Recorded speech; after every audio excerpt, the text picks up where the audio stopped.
तुमची ओळख सांगा. बसा SB स्पेशल ब्रांच. बसा बसा बसा. याला चहा पण पाजा. बसा आता तुमची मजा येईल. बसा. चांगलं केलं तुम्ही. Police station special branch SB. नाही तुम्ही कमिशनरेट मध्ये इथपर्यंत आहात. तुम्ही कुठे बसलेले होतात? मला SB ब्रांच दिलाय. तुम्ही आलात कुठून?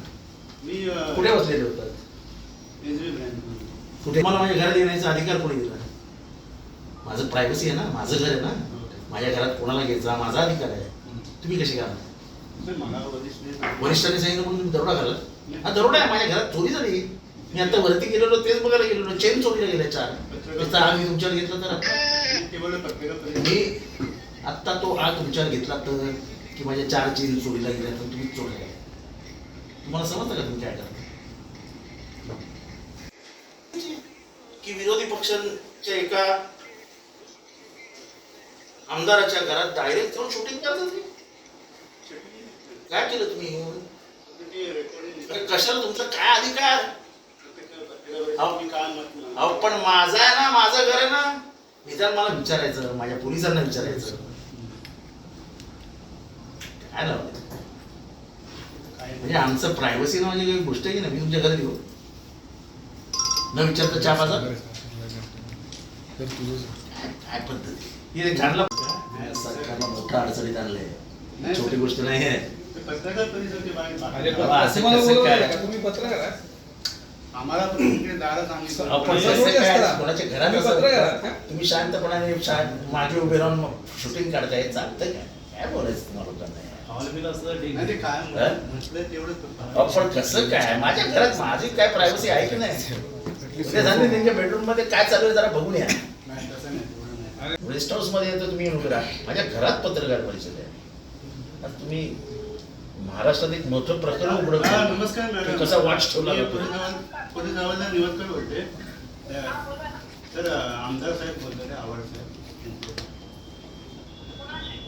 आवड साहेब बोलतात. तुम्हीच पाठवलं ना मॅडम. तुम्ही तुमच्या एका हवालदाराला आमच्यावरती वॉच ठेवायला माझ्या घरात येऊन माणूस शांतपणाने माझे प्रेस ब्रीफिंग रेकॉर्ड करत होता. एक तर माझ्या घरात येण्याची परवानगी कोणी दिली होती त्यांना? आणि कशालाही करता? आमच्यावर वॉच कशाला ठेवता? आम्ही काय चोर दरोडेखोर? ज्यांच्यावर वॉच ठेवायचं त्यांच्यावर ठेवा ना. त्या वाल्मिक कराडवर वॉच ठेवा ना. अख्ख्या महाराष्ट्रातल्या पोलिसांनी मिळून आमच्यावर कसली वॉच ठेवता? अहो पकडले गेले ना ते. तसे नाही काय? माझ्या घरात माणूस उभा आहे. माझ्या पोलिसांनी पकडला त्याला की तू काय करतो इथे? नाही पोलिसांनी कोणी पकडलं? सांगितलं रात्र झाली तरी चालेल ना, घराच्या बाहेर नाही पडत. हॅलो, हा तुमच्या सिनियरला सांगा, DCP-ला असं असं प्रकरण झालंय, कमिशनरच्या कानावर जाऊ द्या, नाहीतर ट्रेस पासिंगचा गुन्हा ह्याच्यावर दाखल करा.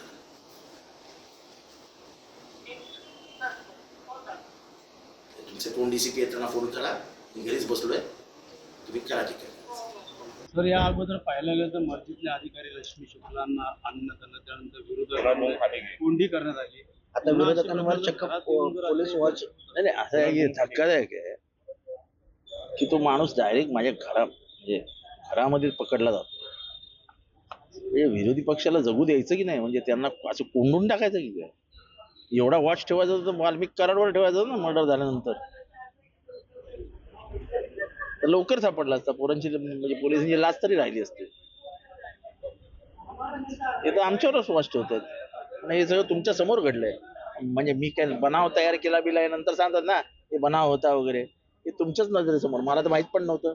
माझ्या लक्षात आणून दिलं गेलं. त्यांना विचारलं तर मला म्हणाले ते की मला वरिष्ठांनी सांगितलं जा तुम्ही. मी आलो. आता ह्याच्यात काय होणार? हे प्रकरण स्वतःची हे वाचवायला आम्ही काय सांगितलं नव्हतं. गेला होता, सस्पेंड केला. त्या गरिबीची नोकरी जायची. म्हणून मी जास्त काय त्याच्यात जाऊ दे.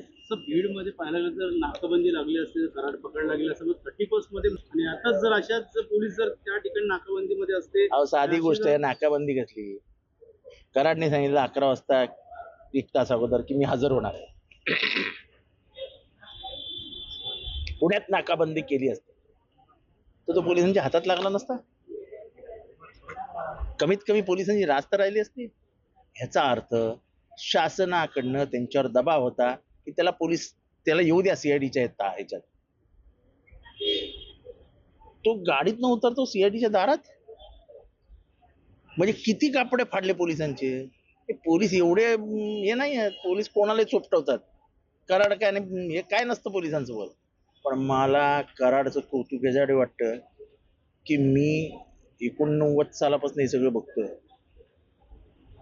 दाऊद, छोटा राजन, बाबू रेशीम, अरुण गवळी, अमर नाईक, हे मुंबईतले मोठी मोठी नावं, त्यांची जेवढी चालत नाही तेवढी या कराडची चालते. त्याची ताकद काय आहे ते मला माहित नाही. पण अशी दादागिरी तर कोणाचीच चालली नाही की डायरेक्ट पोलीस स्टेशनच्या दारातच आला. हे मुंबईतले मोठे मोठे गँगवार वाले यांना अख्खी मुंबईची इंडस्ट्रियल लॉबी घाबरायची. पण मुंबईच्या पोलिसांना ते घाबरायचे. त्यांची अशी बकोटी धरून घेऊन यायचे पोलीस त्यांना. एवढी पोलिसांची दादागिरी होती. या दादागिरी म्हणजे रास्त लिगल. त्या पोलिसांची लाजच घालवली हो कराडच्या माध्यमातून. लाज म्हणजे मुंबई पोलिसांना असं इतकं वाईट वाटत असेल की काय यार. चित्रपटातला सिनेमाला लाजवेल असा प्रकार घडला का? कराड ज्या पद्धतीने एंट्री करतो, असं कधी विचारही केला नव्हते की असं सुद्धा एखादा गुन्हेगार असा देखील हजर होतो.